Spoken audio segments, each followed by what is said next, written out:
სამუშაო დღის დასასრულს რადიო იმედზე საღამოს არხი იწყება. საინტერესო ადამიანები, უწრფელი ისტორიები, თამამი საუბრები ცხოვრებაზე, წარსულზე, მომავალზე, ხელოვნებაზე, განათლებაზე, კულტურაზე, ტაბუდადებულ თემებზე და არა მარტო. ლიტერატურული აუდიო პაემანი ხმოვან წიგნებთან და რა თქმა უნდა, მრავალფეროვანი გემოვნებიანი მუსიკა. 19 საათიდან ღამის 12 საათამდე ადამიანები, ისტორია, მუსიკა, უკვე 17 წელია. ეს არის საღამოს არხი, რადიო იმედზე, ზაზა ჭითანავასთან ერთად. საღამოშვიდობის გრძელდება რადიო იმედის საღამოს არხი, 20 საათი და 16 წუთია და დაპირებული სტუმრის პირველი ბლოკი. ჩვენ ვისაუბრებთ ყალბის სიახლეებზე, მის წარმოშობასა და თანამედროვე მასშტაბებზე. ამ თემაზე სასაუბროთ მედიის განვითარების ფონდის მედია წიგნიერების პროგრამების კოორდინატორი სოფო გელავა გვესტურდა. საღამოშვიდობისა სოფო, მადლობა მობრძანებისთვის. მადლობა მოწვევისთვის და მივესალმებით თქვენს ხმელეთს. ფრაზა fake news-ი, რომელიც რეალურად ყალბ ახალ ამბავს ნიშნავს. თანამედროვე რეალობის, სოციალურ ქსელების განვითარებასთან ერთად ისიც ბოლო პერიოდში, ბოლო 3-4 წელი ალბათ სუპერ პოპულარული ხდება. უმაღლეს პოლიტიკურ ეშელონებში აღწევს და პოლიტიკოსების განცხადებებზეც კი მოქმედებს, იმიტომ რომ რაღაც განწყობებს ქმნის კონკრეტულს. მე უფრო მინდა ვისაუბროთ და ჩვენი დიალოგი იყოს ანალიტიკური სახით, რა არის, საიდან მოვიდა და რა შეიძლება მივიღოთ. სანამ ამ ყველაფერზე დიალოგს დავიწყებთ, შენ როგორც სპეციალისტი და ამ საქმის მკვლევარი ადამიანი, რომელსაც უფრო მეტი გესმის და კარგად ხარ ჩახედული, თუ შეგიძლია შენი დეფინიცია განსაზღვრო ამ ტერმინისა და შენი ხედვა რა არის რეალურად ეს ან რის წინაშე ვარ დღეს ადამიანები fake news-ის შემყურენი. ყალბი ამბების იგივე fake news-ის დეფინიცია, ეს არის ერთ-ერთი ყველაზე პრობლემატური საკითხი, რომ მივიღოთ და გქონდეს ერთი განსაზღვრული დეფინიცია და ამაზე ვიყოთ მორგებულები, იმიტომ რომ როგორც ხედავთ წლების მანძილზე ტენდენციას, როგორ ვითარდება ყალბი ამბები და როგორ ვითარდებიან ის აქტორები, რომლებიც ყალბ ამბებს ავრცელებენ, ვითარდება ეს მეთოდით თვითონ და სხვადასხვანაირ მანიპულაციებს ხვდებით და სხვადასხვა განზომილებას ხვდებით ყალბი ამბების, ამიტომ ეს ერთი კონკრეტული ორ სიტყვიანი, ან თქვათ ორ წინადადებიანი განსაზღვრება რომ დავდოთ და მხოლოდ ამით ვიხელმძღვანელოთ გარკვეული პოლიტიკის შემუშავების დროს, ან პროგრამების შემუშავების დროს, ეს არის ძალიან რთული. ყალბი ამბავი ერთი შეხედვით თითქოს გულისხმობს, რომ ინფორმაცია, რომელსაც მაწოდებენ, უნდა იყოს ყალბი. მაგრამ ეს ესე მარტივად არ არის. თავიდან მაგალითად, როდესაც ჩვენ დავიწყეთ fake news-ების გადამოწმება და დავიწყეთ ფაქტებზე დაფუძნებული სტატიების გამოქვეყნება და ამ პრობლემას როდესაც წავაწყდით, ასე ვთქვათ, თავიდან იყო ძალიან მარტივი ამ ინფორმაციის აღმოჩენა, იმიტომ რომ ხდებოდით ხოლმე ვთქვათ, გაყალბებულ ციტატას მაგალითად, ან გაყალბებული სტატისტიკა იყო, რომელსაც ორიგინალში რო ჩახედავდი, აღმოჩნდებოდა, რომ ვთქვათ 30%-ის მაგივრად უნდა ეწოდოთ 10% ამ პირიქით. მაგრამ როგორც თავიდან აღვნიშნე, ეს წყაროებიც განვითარდნენ, პროპაგანდისტული მეთოდებიც განვითარდა და შესაბამისად ყალბი ამბებიც განვითარდა. და ახლა ხვდებით ისეთ რაღაცებს, როგორც არის მაგალითად ნახევრად სიმართლე, რომელიც თავისი არსით სიტყვა ყალბი ინფორმაციაში არ ჯდება, თუმცა გვაქვს ნახევრად სიმართლე, როდესაც შეიძლება ერთ წინადადებაში ნახევარი წინადადება იყოს სწორი, ერთი სიტყვა იყოს სწორი, მაგრამ თქვათ კონტექსტი ისე იყოს უკვე დამახინჯებული, რომ პირდაპირ უკავშირდებოდეს იმ მიზნებს, რის მიღწევაც სურს. ანუ რეალურ ამბავზე აგებული ნიუსია, მაგრამ იქ სადღაც არის. კი ბატონო, ანუ ჩვენ ტიპოლოგიაზე ძალიან ბევრი შეგვიძლია ვისაუბროთ, ხვდებით როგორც 100%-ით გაყალბებული ინფორმაციას, ასევე ხვდებით ნახევრად სიმართლეებს, ასევე ძალიან საინტერესო არის სატირული იუმორისტული გამოცემების და პუბლიკაციების გამოყენება, როგორც რეალური ინფორმაცია. ეს ძალიან ისეთი ნაცნობი ფენომენი არის, არსებობს ესეთი გამოცემები, რომლებიც თქვათ მიმდინარე ამბებზე რაღაც შარჟებს აკეთებენ, ამ თემაზე ხუმრობენ, თქვათ აშარჟებენ პოლიტიკოსებს, მიმდინარე მოვლენებს და ასე შემდეგ და ძალიან ხშირად ხვდებით, როდესაც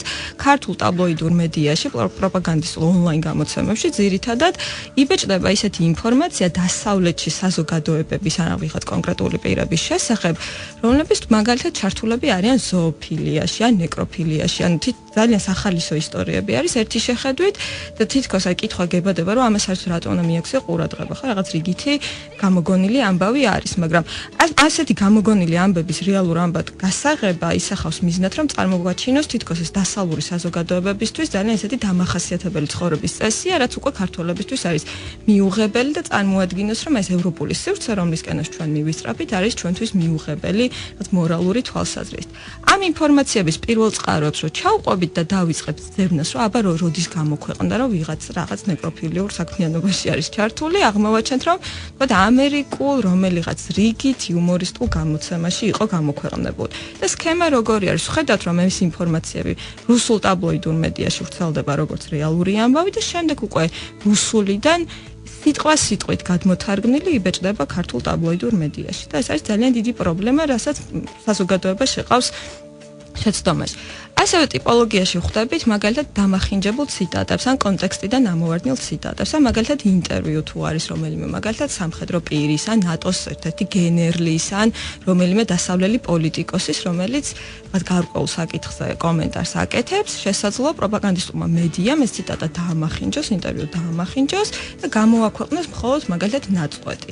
ან ის კონტექსტი მოაშოროს, რა კონტექსტშიც ითქვა ეს ინფორმაცია და უკვე მკითხველმა სრულიად სხვაგვარად აღიქვას ეს ინფორმაცია, ვიდრე ეს ორიგინალში იყო გამოქვეყნებული. დღევანდელ რეალობას რო გავალოთ თვალი, როდესაც ძალიან მოდურია ჭყალებში ვხმარობ, რა თქმა უნდა, ამ ფრაზას სატელეფონო ჩანაწერების გავრცელება, ყველა აპელირებს იმაზე, რომ ეს არის კონტექსტიდან ამოგლეჯილი ფრაზების გადათამაშებული ვარიაცია და ასე აწყობილი წინადადება. ეს ალბათ ცოტა სხვა სექცია უკვე. ეს ჩვენს რაღაც ანტიდასავლური პროპაგანდის მიმართულებაც ხდება. ჩვენ საუბრობთ ისეთ ინტერვიუებზე, რომელიც არის საჯარო, რომელიც ღიად ითქვა და ამის გადამოწმება არის ძალიან მარტივი.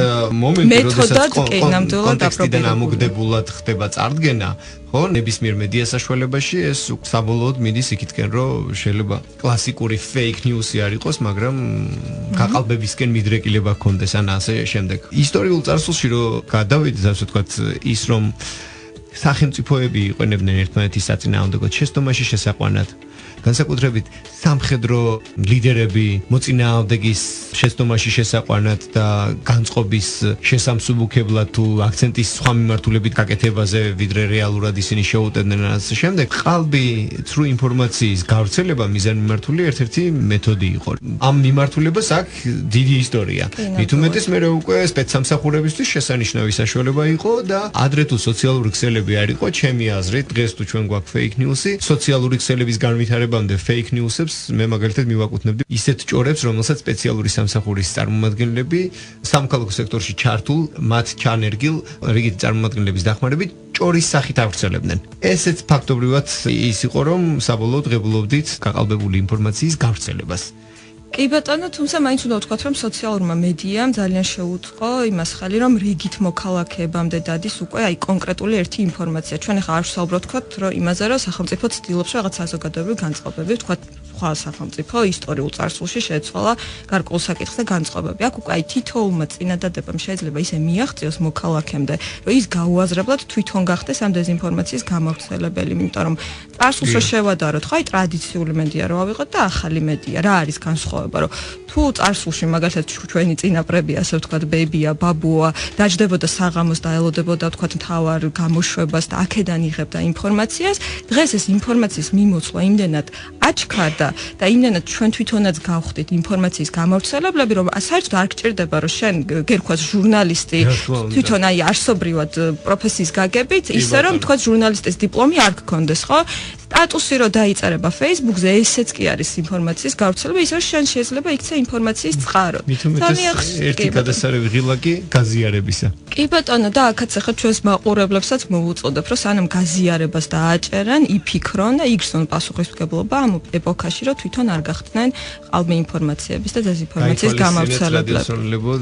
Facebook-ში ჩვენ მაყურებლებო სოფოს რჩება, იმიტომ რომ მან იცის ეს თემა, მართლაც ჩვენ ეხლა ვცხოვრობთ იმ ეპოქაში, სადაც ზღვა არის ინფორმაციისა და ამ სიჭრელეში და მრავალფეროვნებაში რთულია მიხვდე რომელია მართალი, რომელი ტყუილი. ეს სპეციალისტებსაც კი უჭირთ და რიგით მოქალაქეებს ასე მარტივად რომ არ დავაშინოთ არც სოციალური ქსელების მომხმარებლები და არც მომხმარებლები და მაყურებლები, რომ ჩვენ გვექნება დრო სასაუბრო სარეკლამო პაუზის შემდეგ და აუცილებლად დავბრუნდებით ერთ-ერთში და განვაგრძობთ ამ საინტერესო დიალოგს ყალბი სიახლეების იგივე fake news-ების შესახებ. ეს არის საღამოს არხი რადიო იმედზე ზაზა ჭითანავასთან ერთად. ვაგრძელებ დიალოგს ჩვენ სტუმართან, სოფო გელავასთან, რომელიც მედიის განვითარების ფონდის მედია წიგნიერების პროგრამის კოორდინატორია და მასთან ერთად განვიხილავთ გარკვეულწილად ისეთ ტრენდულ თემას, როგორც არის fake news-ი. იგივე ყალბს სიახლეებს, იმდენად პოპულარული და მოდებული გახდა ყალბის სიახლეები სოციალურ ქსელებში, რომ მისგან თავის დაზღვევა სულ უფრო რთულდება. ჩვენ დაახლოებით აი ამ წერტილში ვიყავით გაჩერებულნი, როდესაც აღნიშნე რომ ნუღარ შევაშინოთ მოსახლეობას, არც ისე სასტიკად არის საქმე, გასაგებია. უბრალოდ ერთი რამ უნდა აღნიშნოთ, რომ რეალურ წყარომდე, პირველ წყარომდე მისასვლელად სპეციალისტებსაც დრო სჭირდება და ამასაც ცოდნა უნდა. შეშინებაში ვიგულისხმე ის, რომ თვითონ ეს პროცესი, რომ ინფორმაცია გადაამოწმო, არც იმდენად რთული არის, როგორც ეს ერთი შეხედვით ჩანს. შეიძლება ერთხელ ორჯერ თავიდან ცოტა მეტი დროის დახარჯვა დაგჭირდეს ამაზე, მაგრამ სინამდვილეში ეს არის ისეთი ხერხები, რომელსაც ჩვენ რეალურად ინტერნეტში საქმიანობის დროს ისედაც ყოველთვის ვიყენებთ. აქ ერთი რაც გვინდა რომ ჩვენ მივაღწიოთ, არის ის, რომ დავსვათ შეკითხვები. არ ვამბობ, რომ ყველაფრის მიმართ უნდა ვიყოთ კრიტიკულები და სრული ნიჰილიზმი გაგუჩნდეს მედია ინსტიტუტების თუ სხვადასხვა ორგანიზაციების მხრიდან წამოსული ინფორმაციების მიმართ, რაც სწორედ რომ კრემლს და რუსეთს სურს, რომ ჩვენს მუდმივად ყოველთვის ეჭვებში გვამყოფოს და არაფრის არ გვჯეროდეს, უბრალოდ სანამ რაღაცას დავიჯერებთ, მოდი 2 წუთით მეტი დავხარჯოთ, ვიდრე სხვებს მოუყვებით თუ სოციალურ ქსელებში გავაზიარებთ თუ ჩვენ ტვინებში ჩავინარგავთ, რომ ეს არის სიმართლე და დავფიქრდეთ და გადავამოწმოთ მაქსიმალურად რის საშუალებასაც ჩვენ დრო გვაძლევს. მესმის რას დროს მოითხოვს, თუმცა ჩვენ ახლა რეალურად ისეთ ეპოქაში ვცხოვრობთ, რომ ღირს რომ ოდნავ მეტი დრო დავხარჯოთ, ვიდრე გავავრცელოთ ყალბის სიახლეები. მით უმეტეს რომ დღეს ჩვენ ცხოვრობთ, როგორც უკვე აღნიშნეთ, ინფორმაციის ისეთ ხელმისაწვდომ სივრცეში, სადაც ნებისმიერი ტიპის ტექსტური, აუდიო, ვიდეო მასალის მოპოვება არის აბსოლუტურად მარტივი და თავისუფალი. ყოველგვარი შეზღუდვის გარეშე. და სამწუხაროდ ჩემი სუბიექტური აზრია, რომ სწორედ ამან გარკვეულწილად გააზერმაცა თანამედროვე ადამიანები. რისი თქმა მინდა, მოკლედ, ადრე თუ გარკვეული კონკრეტული ინფორმაციის მისაღებად ადამიანს სჭირდებოდა, მაგალითად, ან ჟურნალის გამოწერა, ან ბიბლიოთეკაში მისვლა, წიგნის აღება და იქ წაკითხვა, მას ჰქონდა იმის დრო, რომ წაიკითხა არა ფორმალობისთვის, წაიკითხა არა ზედაპირულად, არამედ ცოტა სიღრმეებშიც გასულიყო და ძალაუნებურად ანალიზის უნარიც ცოტა უფრო მეტად განვითარებული ჰქონდა. ამ ყველაფერს სიღრმისეულად ახლა წაიკითხოს ინტერნეტში, რაც რეალურად უფრო მეტ დროს გიზოგავს. ახლა ამაში დრო იკარგებოდა სანამ წიგნს მიიღებდა, სანამ მოვიდოდა და ის უფრო მეტი მონდომებით და ყურადღებით იყო ჩართული. და ახლა იმდენად გაუფასურებულია ეს პრობლემა, მიდგომა იმ თვალსაზრისით, რომ ყველაფერი ხელმისაწვდომია და იმდენია, რომ ნაკლებად იცლიან ადამიანები ანალიზისთვის. ჩვენ ახლა უფრო იმ ეპოქაში ვართ, როცა ჩვენ ამ ინფორმაციებს ყველაფერს ზედაპირულად დავიკითხებთ, გავატარებთ და თუმცა უნდა დავაფასოთ ეს ხელმისაწვდომობას და ეს ტექნოლოგიური მიღწევებიც, რომელიც ამ საუკუნე მოიტანა. ანუ იმის თქმა მინდა, რომ ანალიტიკური უნარი უნდა განვავითაროთ ჩვენში, ეს ჩვენვე გამოგვადგება და ჩვენვე გვჭირდება. უნდა გქონდეს ჩვენი შეფასების უნარი და გაანალიზების შესაძლებლობა. რაც დღეს ჩემი აზრით გარკვეულწილად პრობლემაა. ეთანხმებით ჩვენი ტრენინგების მიზანიც, ანუ ჩვენ სხვადასხვა ჯგუფებს იქნებიან ეს სტუდენტები, ჟურნალისტები თუ ვიწყებთ ახლა კიდევ სკოლის მასწავლებლებთან, ვასწავლეთ სხვადასხვა ხერხებს, როგორ ამოიცნონ ყალბი ინფორმაციების სოციალებში თუ სხვადასხვა ტიპის მედიაში და როგორ შეუძლიათ რომ ეს ინფორმაცია გადაამოწმონ, იქნება ეს ტექსტუალური манипуляცია თუ ვიზუალური манипуляცია.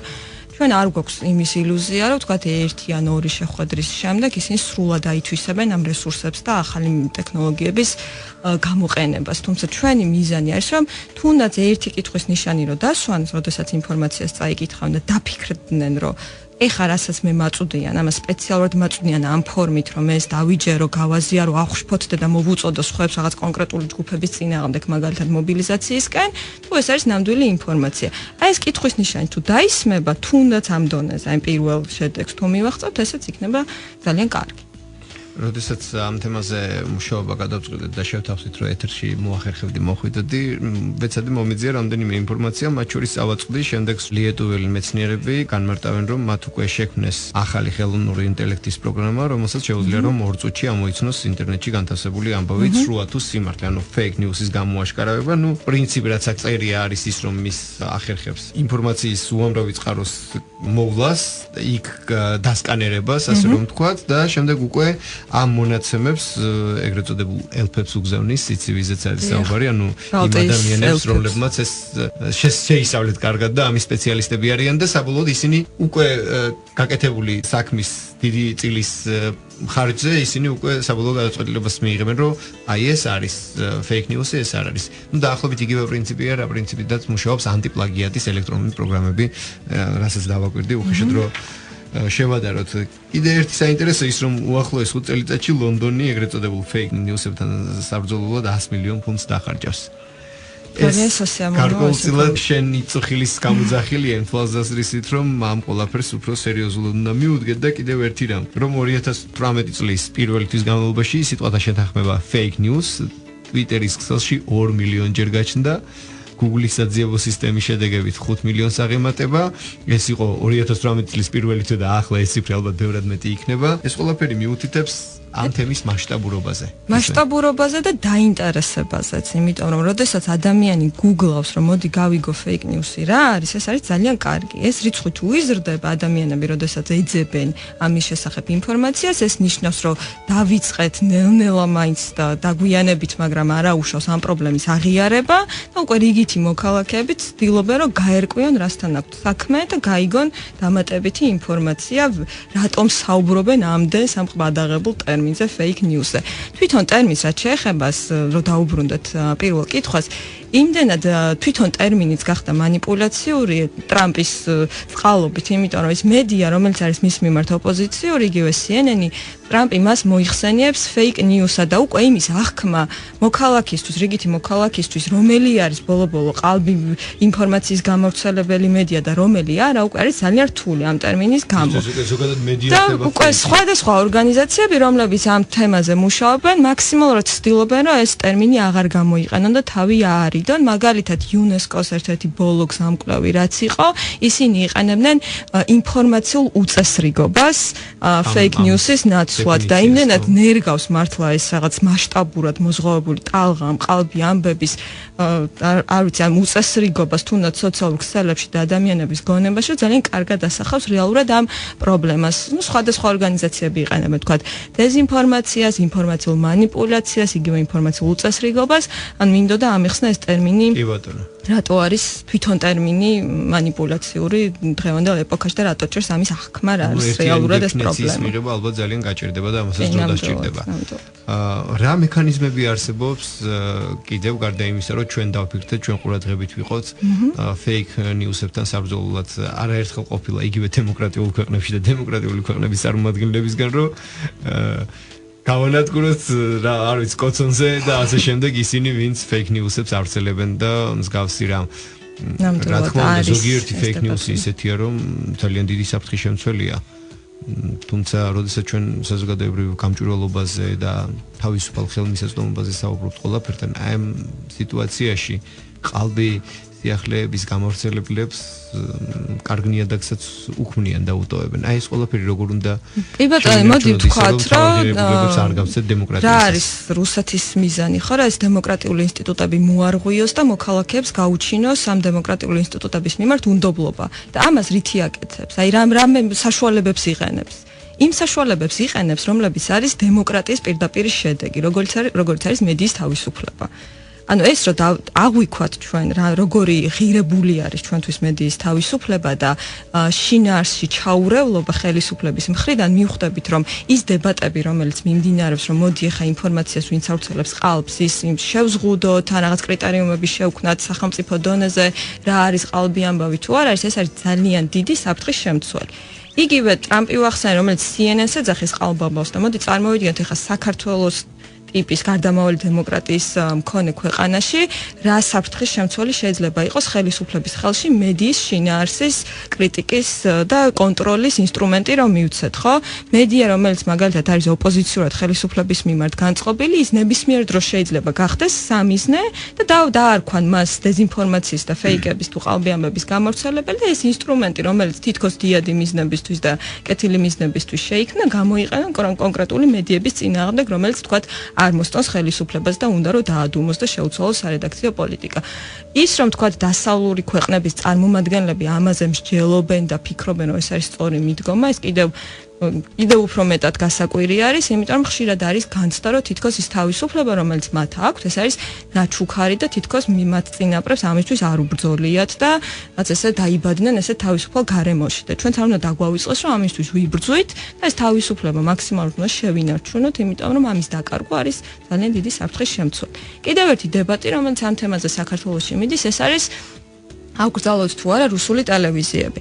რუსული ტელევიზიები, რო დავაკვირდეთ რეიტინგებს რუსული ტელევიზიების, ну კი რეგიონებთან და თქვა საზღვართან ახლოს უყურებენ უფრო მეტად რუსულ ტელევიზიებს, თუმცა ეს გადაცემები არ არის საინფორმაციო. ეს არის მაგალითად კულინარიული გადაცემები, იუმორისტული გადაცემები და სხვადასხვა გასართობი პროგრამები და ჩვენ თუ ვიწყვით რომ უნდა აუკრძალოთ რუსული ტელევიზია, ეს ნიშნავს რომ რეალურ პრობლემას არ ვხედავთ, იმიტომ რომ საქართველოში რუსული პროპაგანდის გამავრცელებელი პირველი წყარო ეს არის ქართულენოვანი მედია. ეს ხმამაღლა. ეს ხმამაღლა ნამდვილად, იმიტომ რომ ამას მოწმობს ჩვენი მედია მონიტორინგის შედეგებიც, რომელიც ეყრდნობა სტატისტიკურ ინფორმაციას და რუსული მედია არ არის ის მთავარი აქტორი. ეს არის ქართულენოვანი ტაბლოიდური, თქვა რუსული მედიის სატელიტი არხები, რომლებიც ავრცელებენ დეზინფორმაციას. ახლა ჰიპოთეტურად რო წარმოვიდგინოთ, მოდი აუკრძალეთ რუსული ტელევიზია მაგალითად და აღმოვაჩინოთ, რომ შედეგი არ გვაქვს, იმიტომ რომ გვაქვს კიდე უამრავი გინას ტელევიზია და გინას ბეჭდური თუ შემთხვევაში სოფო ვიგულისმო მაგალითად ის ინდივიდები ან ჯგუფები რომლებიც შეიძლება ასე ერთი შეხედვით უშუალოდ არ არიან დაკავშირებული უცხო ქვეყნის სპეცსამსახურებთან, მაგრამ მიზანმიმართულად ავრცელებენ აი ამ ყველაფერს. რა მექანიზმი შეიძლება ამოქმედდეს პრინციპში უკვე გადაცემაც იწურება და ვეღარც მოვასწროთ ბევრი საუბარს, მაგრამ რო განმარტოთ ეს თემა, ხშირია საუბარი, რომ გამოვიყენოთ კანონით გათვალისწინებული ბერკეტები ან კანონი უფრო გავამკაცროთ და აი ამ შემთხვევაში არის ყველაზე რთული ბეწვის გზა გასავლელი, რომ შენ ეს ყველაფერი უნდა გააკეთო ისე, რომ დემოკრატიის თავარღირებულებებს არ მიაკეთო. ძალიან ყისერი საფრთხე არსებობს, რომელიც რაღაც უკავშირდება ეროვნულ უსაფრთხოებას, ამ ასე დრო შეიძლება ამ თემაზე ლაპარაკი, თუმცა სხვა შემთხვევაში ეს არის ძალიან საშიში და უნდა მოუფრთხილდეთ ესეთი კაცრი ინსტრუმენტების გამოყენებას. საბოლოო რეზიუმის სახით ჩვენ ადამიანები, ვინც ვართ ახლოს სოციალურ ქსელებთან, ვინც ვართ მისი გამომყენებლები და ადამიანები, რომლებსაც მოქალაქეები, რიგით მოქალაქეები, რომლებსაც შეუძლიათ გააზიარონ და გაავრცელონ ნებისმიერი ტიპის ინფორმაცია, სანამ გადაწყვეტავთ რაღაცის გაზიარებას, პირველი ემოციის შემდეგ იქნებ წამით დაფიქრდეთ, გადაავლოთ სხვა თვალით, ცივი გონებით შეხედოთ და შემდეგ უკვე დაფიქრდეთ. ეს რომ გაიზარდოს აი ესეთი მიდგომა მოქალაქეებში და ამ მიმართულებით დონე რომ ამაღლდეს, იგივე პოლიტიკოსებსაც კი გაუჭირდებათ ყალბ თემატიკაზე დემაგოგიური განცხადებების გაკეთება. მოკლედ, ჩვენ ყალბ სიახლეებზე fake news-ებზე ვისაუბრეთ, მაგრამ რაც არ არის ყალბი და რაც ნამდვილად ვიცი, მაგალითად არის ის, რომ კვირას ჩვენ არჩევნები გვაქვს და მთავარია რომ სწორი გადაწყვეტილება მიიღოს სამოქალაქო საზოგადოებამ და ამ მიმართულებით კიდევ ერთი ნაბიჯი გადავდგათ წინ ქვეყნის განვითარების თვალსაზრისით. დიდი მადლობა იმისთვის, რომ მობრძანდი გამონახედრო. მადლობა მოწვევისთვის. კიდევ ერთხელ შეგახსენებთ, რომ რადიო იმედის პირდაპირ ეთერში ჩვენ ვისაუბრეთ ყალბ სიახლეებზე, იგივე fake news ამ თემაზე სასაუბრო ჩვენ სტუდიაში მოვიწვევთ სოფო გელავა, რომელიც მედიის განვითარების ფონდის მედია წიგნიერების პროგრამების კოორდინატორი გახლავთ. მადლობა, ნახვამდის რადიო იმედის საღამოს ეთერი გრძელდება. სპორტის სიახლეებს მოусმენ, შემდეგ ახალ ამბებს და კვლავ დაგიბრუნდებით რადიო იმედის საღამოს არხზე პირდაპირ ეთერში. სამუშაო დღის დასასრულს რადიო იმედზე საღამოს არხი იწყება. საინტერესო ადამიანები, უწრფელი ისტორიები, თამამი საუბრები ცხოვრებაზე, წარსულზე, მომავალზე, ხელოვნებაზე, განათლებაზე, კულტურაზე, ტაბუდადებულ თემებზე და არა მარტო. ლიტერატურული აუდიო პაემანი ხმოვან წიგნებთან და რა თქმა უნდა, მრავალფეროვანი გემოვნებიანი მუსიკა. 19 საათიდან ღამის 12 საათამდე ადამიანები, ისტორია, მუსიკა, უკვე 17 წელია. ეს არის საღამოს არხი, რადიო იმედზე, ზაზა ჭითანავასთან ერთად.